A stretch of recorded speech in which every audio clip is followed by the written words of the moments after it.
मेरा नाम चेतन है और आप सबका आज के इस सेशन जिसका नाम है मिलियनेयर मास्टर में स्वागत है। मैं जानता हूं मेरे सेशन को आज बहुत सारे नए गैलवे डिस्ट्रीब्यूटर पहली बार अटेंड कर रहे हैं, तो मैं आप सबका गैलवे परिवार में स्वागत करता हूं। दोस्तों, आप सब ने यहां आने से पहले, इस सेशन को अटेंड करने से पहले बिजनेस प्रेजेंटेशन जरूर देखिए। तो मैं अपना सेशन 2 सवालों से कर रहा हूं। पहला सवाल, आपको उस सेशन में ऐसा क्या लगा आपने गैलवे बिजनेस को चुना, और दूसरा, इस बिजनेस को शुरू करते समय आपका नजरिया क्या था, आपका एटीट्यूड क्या था। मैं पहले आपको अपने बारे में बताता हूं। मैंने भी आप ही की तरह आज से लगभग 21 साल पहले, यानी कि 1999 में एक बिजनेस प्रेजेंटेशन देखी थी और एक डायरेक्ट सेलिंग कंपनी को ज्वाइन किया था। उस समय मैं और मेरी गली में एक मेरा दोस्त रहता था, वो मुझे एक डायरेक्ट सेलिंग कंपनी में ले गया था। जब मैंने बिजनेस प्रेजेंटेशन को देखा, तो देखने के बाद मैंने तय कर लिया कि मैं इस बिजनेस को करूंगा।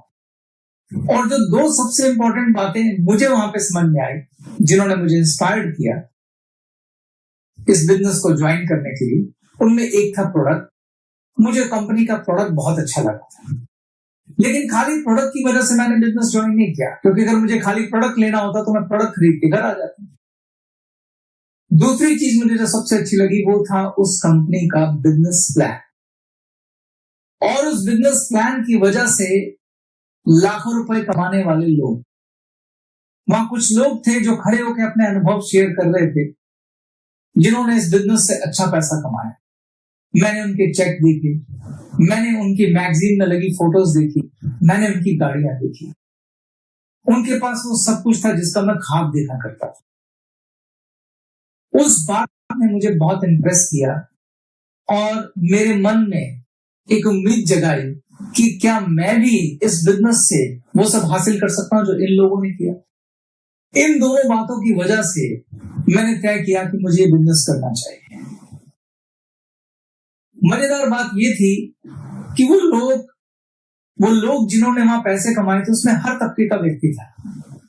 वहां पे डॉक्टर था, वहां इंजीनियर थे, वहां लॉयर थे, वहां सीए थे, वहां पे एक सब्जी बेचने वाला भी था, वहां एक प्लम्बर भी था, वहां किसान भी था, वहां दुकानदार भी था। यानी उस बिजनेस में हर तबके का व्यक्ति, हर तरह का व्यक्ति पैसा कमा रहा था। जब मैंने देखा कि यार अगर ये सब लोग पैसे कमा सकते तो मैं क्यों नहीं कमा सकता, और इस सोच के साथ, इस एक्साइटमेंट के साथ मैं घर रात को आ गया। मैं बड़ी दुविधा में था कि मुझे बिजनेस करना चाहिए या नहीं करना चाहिए, क्योंकि अगर मुझे 2 बातें अच्छी लगी थी तो कुछ मेरे मन में शंकाएं भी थी, बड़े सारे डाउट भी थे, बड़े सारे कंफ्यूजन भी थे। ये बड़ी गंभीर स्थिति थी। मन में तरह तरह के ख्याल आ रहे थे। ख्याल आ रहा था कि ये कंपनी पता नहीं कैसी, कंपनी कहीं फ्रॉड तो नहीं, कंपनी कहीं भाग तो नहीं जाएगी। वो लोग जो खड़े होके वहां पर शेयरिंग कर रहे थे, वो लोग जिनके मैंने लाखों के चेक देखे थे, वो लोग जिनकी मैंने मैगजीन में फोटो देखी थी, क्या वो रियल है? कहीं ऐसा तो नहीं कंपनी ने सिर्फ उनको खड़ा कर दिया? वो प्रोडक्ट की जो क्वालिटी मैंने वहां देखी, क्या वाकई में अच्छी क्वालिटी है? उन लोगों ने अपनी टीम खड़ी कर ली थी, क्या मैं टीम खड़ी कर पाऊंगा? मैं टीचर आदमी हूं, मैंने आज तक एक सुई नहीं बेची, क्या मैं प्रोडक्ट बेच पाऊंगा? क्या मैं लोगों को कन्विंस कर पाऊंगा? क्या मैं वहां कामयाब हो पाऊंगा? अगर मैं कामयाब नहीं हो पाया तो मैं लोगों को कन्विंस कैसे करूंगा? ऐसे बड़े सारे डाउट मेरे मन में चल रहे थे और मैं फैसला नहीं कर पा रहा था कि मुझे बिजनेस करना चाहिए या नहीं करना चाहिए। फाइनली सुबह मैंने फैसला लिया कि मैं बिजनेस करूंगा। जब मैंने फैसला लिया तो उस समय मैंने क्या सोच के फैसला लिया वो आपको बताता हूं। मैंने 2 बातें सोची। मैंने सोचा, अगर ये जो कुछ मैं कल देख के आया ये सब सच है तो चेतन हांडा तेरी लाइफ चेंज हो जाएगी, और अगर सच नहीं है तो ज्यादा से ज्यादा क्या होगा? डिस्ट्रीब्यूटरशिप फ्री है, तू थोड़े से पैसे देके अपना प्रोडक्ट खरीदेगा, अगर कामयाब हो गया तो ठीक, नहीं हुआ तो तेरे पास तेरे प्रोडक्ट है, तू अपना ट्यूशन पढ़ा रहा है, पैसे कमा रहा है, कमाता रहे, वैसे भी पार्ट टाइम काम करना है, तो इतना परेशान होने की क्या जरूरत है। तो मैंने उस समय सोचा कि चलो करके देख लेते हैं। मैंने इस एटीट्यूड के साथ इस बिजनेस को शुरू किया कि चलो करके देख लेते हैं, हो गया तो ठीक, नहीं हुआ तो कोई बात नहीं। और मैंने अपने दोस्त के साथ अगले दिन जाके बिजनेस को ज्वाइन कर लिया। जब मैंने बिजनेस ज्वाइन कर लिया तो मेरे दोस्त ने मुझसे कहा कि यार अब आपको ना बिजनेस का ट्रेनिंग लेना है। मैंने उससे पूछा कि ट्रेनिंग कौन देगा ट्रेनिंग? उसने बोला मैं दूंगा तुझको ट्रेनिंग, और कुछ ट्रेनिंग तेरे को मेरी अपलाइन दे। मैंने उससे तो कुछ नहीं कहा, मगर मैंने मन में सोचा कि क्या मैं इससे ट्रेनिंग लूंगा?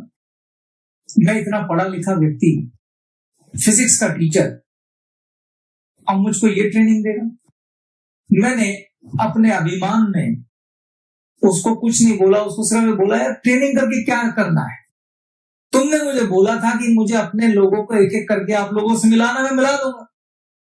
उसने मुझे बोला आपको लिस्ट बनानी होगी। मगर लिस्ट बनाने की क्या जरूरत है भाई, मैं जिनको जानता हूं मेरी एक आवाज पे वो तुमसे मिल लेंगे, और मुझे मालूम है मुझे किन्हें मिलाना है, मैं मिला दूंगा यार। तुमने मुझे ये बोला ना कि मुझे रोज एक दो गेस्ट उनको मिलाने हैं, वो मैं मिला दूंगा। मैंने बड़े कॉन्फिडेंस से उनको बोला, और मैंने बोला मुझको कोई ट्रेनिंग नहीं करनी, मेरे पास वैसे भी टाइम नहीं होता भाई। और मैंने उसकी बात को काट दिया। उसके बाद मैंने एक एक दो करके उनको गेस्ट को मिलवाया। आप यकीन मानेंगे दोस्तों, मुझे ठीक से नंबर भी याद नहीं है, मैंने 25-30 गेस्ट मिलाए होंगे, और उनमें से मुझे किसी ने ज्वाइन नहीं किया, किसी ने मेरे साथ बिजनेस करने में इंटरेस्ट नहीं दिखाया।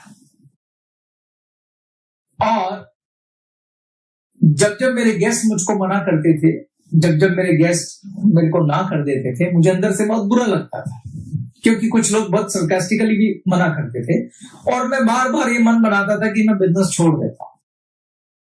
और मैं मन में कहता था मैंने तो वैसे भी यही सोच के ज्वाइन किया था, करके देख लेते हैं, हो गया ठीक है, नहीं तो कोई बात नहीं, छोड़ देता यार, मैं तो भी ट्यूशन पढ़ाता। और मैंने 2-3 बार बिजनेस छोड़ दिया, लेकिन मेरी अपलाइन, आज वो जहां भी है मैं उसको थैंक यू बोलता हूं, बड़े दिल से थैंक यू बोलता हूं। अगर उसने ऐसा नहीं किया होता तो मैं आज यहां नहीं होता।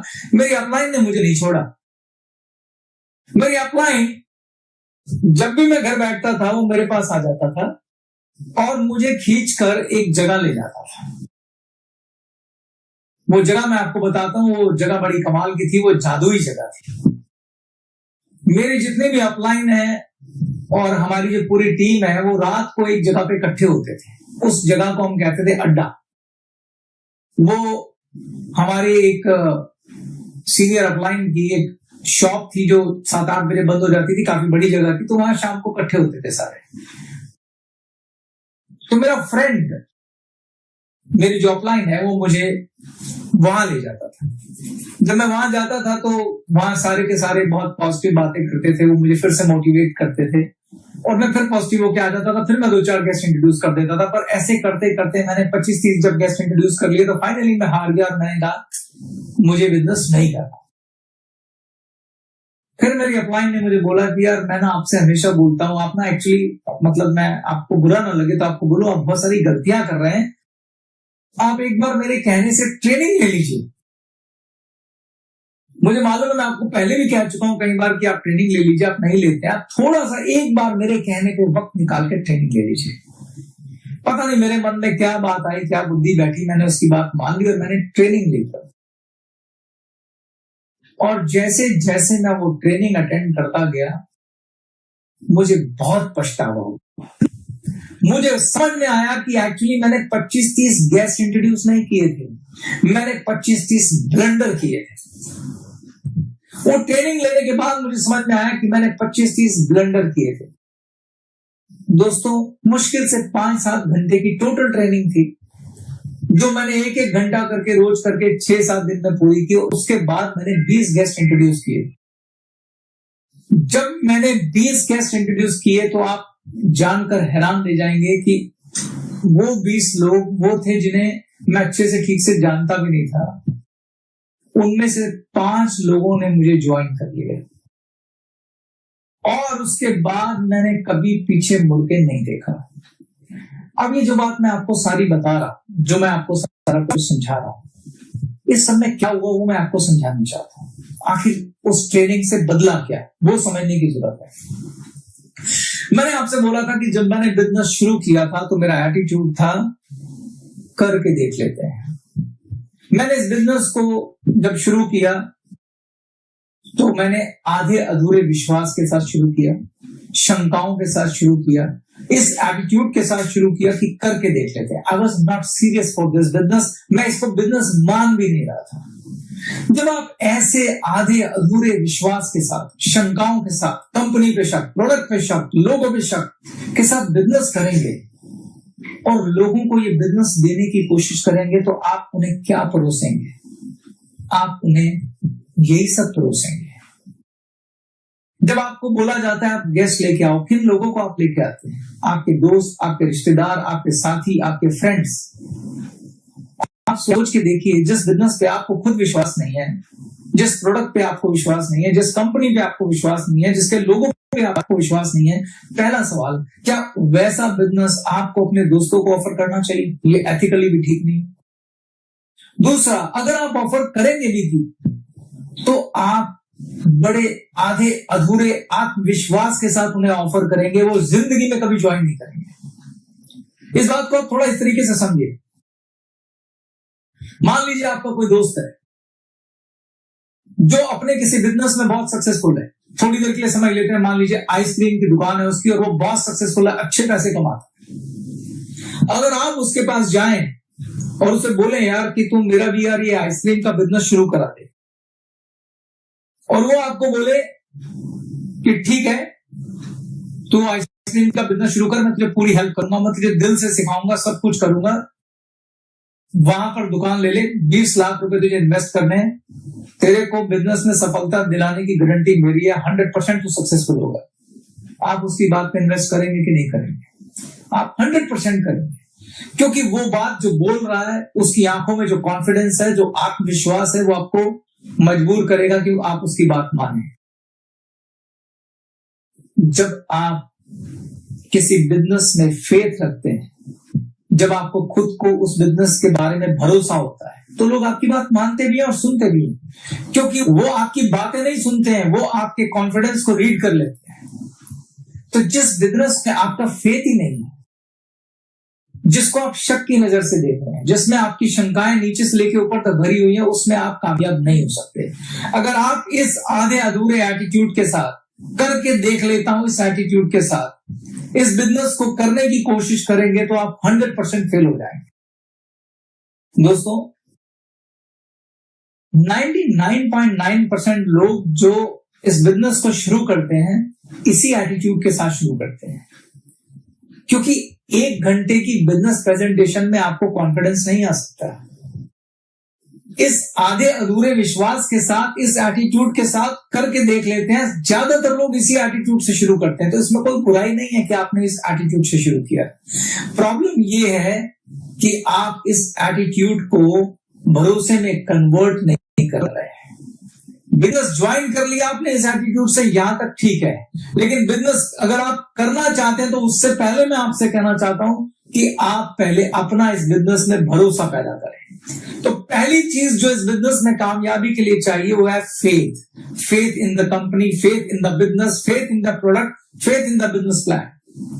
पहले आप खुद कॉन्फिडेंट होइए कि क्या ये कंपनी जेन्युइन है, क्या कंपनी का प्लान अच्छा है, क्या वो लोग जो यहां से लाखों रुपए कमा रहे हैं वो वास्तविकता में हैं, क्या वो रियल हैं, क्या इस कंपनी के बिजनेस प्लान में वो ताकत है कि आपकी लाइफ बदल सकती है, क्या इस कंपनी के बिजनेस प्लान में वो ताकत है कि आप यहां से लाखों रुपए कमा सकते हैं। जब इन बातों के आंसर यस में आ जाए और आपको 100% भरोसा हो जाए कि यहाँ सब कुछ मुमकिन है, तभी आप इस बिजनेस को करिए। और अगर आप तब इस बिजनेस को करेंगे, आपको कामयाब होने से कोई नहीं रोक सकता।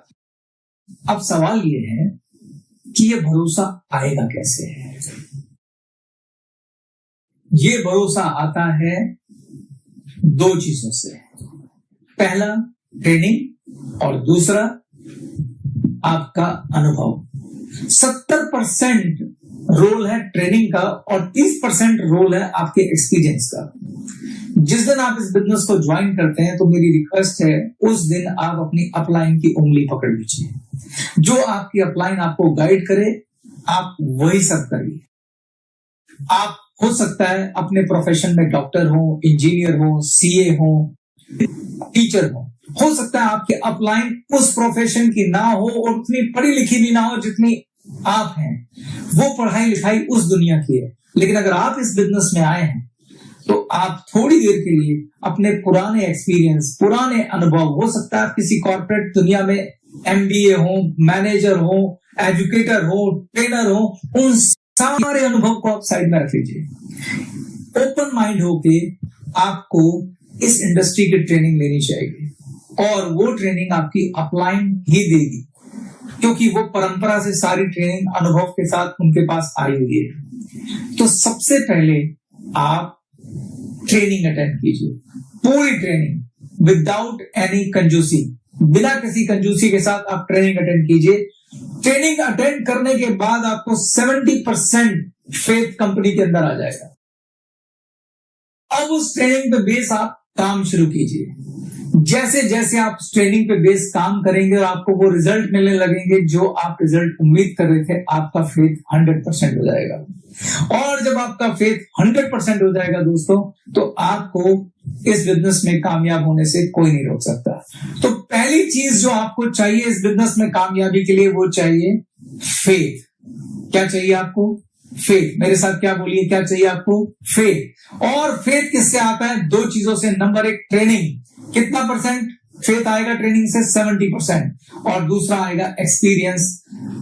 30% आपको फेथ आएगा अनुभव से। अब मैं अनुभव से ही दूसरी बात पकड़ लेता हूं।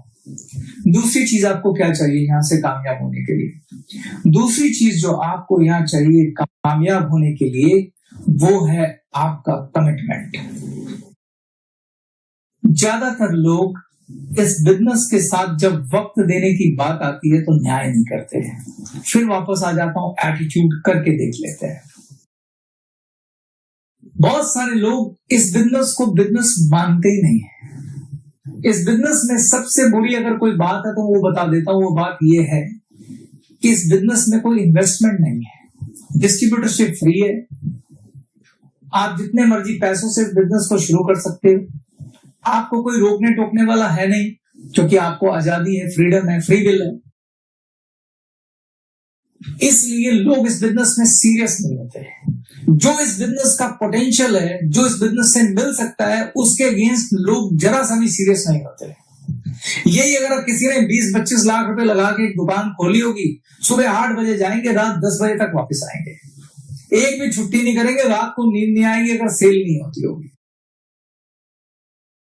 जिस तरह से हम किसी दूसरे बिजनेस में सीरियसनेस देते हैं, अगर उतनी सीरियसनेस इस बिजनेस में देंगे, मैं आपको गारंटी दे रहा हूं ये बिजनेस आपको कभी निराश नहीं करेगा। इस बिजनेस में आपको 100% सफलता मिलेगी। इसलिए दूसरी चीज इस बिजनेस में जो चाहिए वो चाहिए कमिटमेंट। ये सही है कि हमने बोला आप पार्ट टाइम काम शुरू करो, मगर पार्ट टाइम भी कमिटमेंट के साथ। अगर हमने बोला 2 से 3 घंटे आपको रोज देने हैं तो देने, कमिटमेंट के साथ। ये नहीं आज मन कर गया तो चले गए, मन किया तो नहीं। 2 से 3 घंटे आपको देने हैं और कम से कम 3 साल के लिए देने हैं। पंजाबियों में एक कहावत है, बिजनेस में पहले साल होती है चट्टी, दूसरे साल होती है खट्टी और तीसरे साल होती है हट्टी। किसी बिजनेस में भी कामयाब होने के लिए एक कंसिडरेबल टाइम देना पड़ता है। किसी भी दूसरे बिजनेस की तरह इस बिजनेस में भी आपको सीरियसली कम से कम 3 साल देने पड़ेंगे। अगर आप 3 साल इस बिजनेस में दे देंगे, ट्रेनिंग लेंगे और कमिटमेंट के साथ काम करेंगे, मैं आपको गारंटी बोल रहा हूं आप इस बिजनेस को कभी नहीं छोड़ेंगे। मुझे बहुत सारे लोग मिलते हैं जो कहते हैं यार मैं ऐसे बहुत सारे लोगों को जानता हूं जिसने ये बिजनेस शुरू किया था मगर वो कामयाब नहीं हुआ। मैं उनको करेक्ट करता हूं, तुम बहुत सारे ऐसे लोगों को जानते होगे जिन्होंने ये बिजनेस शुरू किया मगर अपने पहले 3 सालों में छोड़ दिया। उन्होंने इस बिजनेस को बिजनेस की तरह किया ही नहीं। पहली बात, उन्होंने इस एटीट्यूड से नहीं किया, उन्होंने भी लॉटरी की तरह इस बिजनेस को किया कि करके देख लेते हैं। दूसरा, उन्होंने कमिटमेंट के साथ इसमें टाइम नहीं दिया। तीसरा, उन्होंने ट्रेनिंग नहीं दी। अगर किसी ने ट्रेनिंग की, अगर किसी ने कमिटमेंट के साथ काम किया और 3 साल इस बिजनेस को दिए, उन लोगों में से कितने लोगों ने बिजनेस को छोड़ा, वो मेरे सामने लाके खड़े करो। उनकी संख्या बहुत कम होगी। और जिन्होंने ये सब नहीं किया और बिजनेस छोड़ दिया, सॉरी, उन्होंने बिजनेस नहीं किया था, उन्होंने एक लॉटरी खींची थी, और लॉटरी के रिजल्ट तो आप सब जानते हैं क्या आते। तो दोस्तों, इस बिजनेस में दूसरी चीज चाहिए, कमिटमेंट। और जब मैं कमिटमेंट की बात करता हूं तो कमिटमेंट का मतलब है रोज 2.5 से 3 घंटे आपको पार्ट टाइम काम करना ही करना है, इससे ज्यादा करें तो और अच्छा है। और दूसरा, 3 साल आपको इस बिजनेस को देने हैं। अब तक मैंने आपसे 2 बातें बोली। पहली चीज, इस बिजनेस में कामयाब होना है तो उसके लिए फेथ चाहिए। फेथ आएगा ट्रेनिंग से, और दूसरा आएगा आपके अनुभव से। और अनुभव के लिए आपको दूसरी चीज देनी है, कमिटमेंट, यानी आपको रोज कम से कम 2.5 से 3 घंटे काम करना है, और वो भी 3 साल के लिए। अब मैं तीसरी और सबसे इंपॉर्टेंट बात पे आता हूं। अगर आप चाहते हैं कि आप इस बिजनेस में कामयाब हो, तो तीसरी और सबसे महत्वपूर्ण चीज जो आपको चाहिए वो है एक सपना, एक ख्वाब। आप सबके पास एक सपना होना चाहिए, और उस सपने से प्यार होना चाहिए। जब मैं प्यार की बात करता हूं तो प्यार से मेरा वही मतलब है जो प्यार एक लड़के और एक लड़की में होता है। अगर कोई लड़का किसी लड़की को प्यार करता है तो उसको पाने के लिए पूरी दुनिया से लड़ जाता है, हर तकलीफ सहता है, कुछ भी कर गुजरने के लिए तैयार रहता है। वैसा ही प्यार आपको अपने सपने से होना चाहिए। दोस्तों, मैंने आपको बताया था मैं एक गरीब परिवार का लड़का था। 1999 में हम 7 लोग, परिवार के 7 लोग एक कमरे के मकान में किराए पे रहते थे। जब मैंने पहली बार डायरेक्ट सेलिंग की बिजनेस प्रेजेंटेशन देखी थी तो मेरा उस समय सिर्फ एक ही ख्वाब था कि मुझे एक छोटा सा घर लेना है, और मैं उस ख्वाब के लिए ही बिजनेस करता रहा, और उस ख्वाब ने मुझे जगा के रखा, उस सपने ने मुझे जगा के रखा। और आप यकीन मानिए दोस्तों, सिर्फ 5 साल में मेरा वो सपना पूरा हो गया था। तो मैं आपसे कहूंगा कि अगर आप इस बिजनेस में कामयाब होना चाहते हैं तो तीसरी और सबसे महत्वपूर्ण चीज ये है कि आपके पास एक सपना होना चाहिए, और उस सपने से प्यार होना चाहिए। ये सपना किसी का कुछ भी हो सकता है। मेरे लिए वो घर था, किसी के लिए वो कार हो सकती है, किसी के लिए वो सोशल वर्क हो सकता है किसी का सपना हो कि वो एक अनाथालय बनाए, हो सकता है किसी का सपना हो वो गरीबों के लिए हॉस्पिटल बनाए, हो सकता है किसी का सपना हो वो वृद्धों के लिए आश्रम बनाए, और हो सकता है किसी का सपना हो कि मुझे कार चाहिए। जो भी आपका सपना है वो आपका अपना होना चाहिए, और उससे आपको प्यार होना चाहिए। जब आप सपना देख लें तो उस सपने को विजुलाइज करें। जब आप उसे विजुलाइज करेंगे तो आपको प्यार हो जाएगा। अब सपने को विजुलाइज कैसे किया जाता है, सपने को जिया कैसे जाता है? सपना आपकी आंखों में होना चाहिए। मैं ये आपको एक उदाहरण के साथ समझाता हूं। मान लीजिए आपका ख्वाब है कि आपको एक कार खरीदनी है, तो सबसे पहला सवाल पूछिए कौन सी कार खरीदनी है। याद रखिए दोस्तों, सपना प्रैक्टिकल होना चाहिए। मान लीजिए आपका सपना है कि मुझे मारुति स्विफ्ट कार खरीदनी है, तो अगला सवाल पूछिए कौन से कलर की खरीदनी है। मान लीजिए आपने कहा मुझे सफेद रंग की मारुति स्विफ्ट कार खरीदनी है। मैं आपको एडवाइस दूंगा, आप अपने एक दोस्त के साथ स्विफ्ट के शोरूम में चले जाइए, वहां पे उस स्विफ्ट कार को पसंद करिए जो आप भविष्य में खरीदना चाहते हैं। व्हाइट कलर की स्विफ्ट कार के अंदर देखिए उसका इंटीरियर कैसा चाहिए, उसके अंदर बैठिए, आपके दोस्त को बोलिए कि मोबाइल से मेरी फोटो खींच इस गाड़ी के अंदर बैठे हुए। उस फोटो को बाहर आइए, एक फोटोग्राफर के पास जाइए, उसकी एक फोटो बनवाइए, उस फोटो को अपने बेडरूम में दीवार पे लगा दीजिए। इसको बोलते हैं अपने सपने को विजुलाइज करना। इस ख्वाब को आप सुबह दोपहर शाम रात उठते बैठते जागते देखेंगे। इस अपना जो आपका फोन है उसका स्क्रीन सेवर जो है वो भी यही लगाइए। ये सपना आपको हमेशा जगा के रखेगा। ये सपना आपसे ट्रेनिंग कराएगा। ये सपना आपको बिजनेस में कमिटमेंट दिलवाएगा। ये सपना आपको बिजनेस में आने वाली हर परेशानी से लड़ने की ताकत देगा। दोस्तों, बार बार गिर के आपको उठने की प्रेरणा देगा। और यकीन मानिए दोस्तों, ये सपना आपका 100% पूरा होगा। बस अपना फेथ सही रखना। इसके साथ मैं अपने इस ट्रेनिंग के पार्ट 1 को खत्म करता हूं। पार्ट 2 के अंदर मैं आपको बताऊंगा कि क्या ग्लेज बिजनेस प्लान में वो ताकत है कि जिससे आप अपना सपना पूरा कर सकते हैं। पार्ट 2 में मैं आपको बताऊंगा कि ज्यादा पैसा कमाने के लिए किस तरीके से काम करना चाहिए।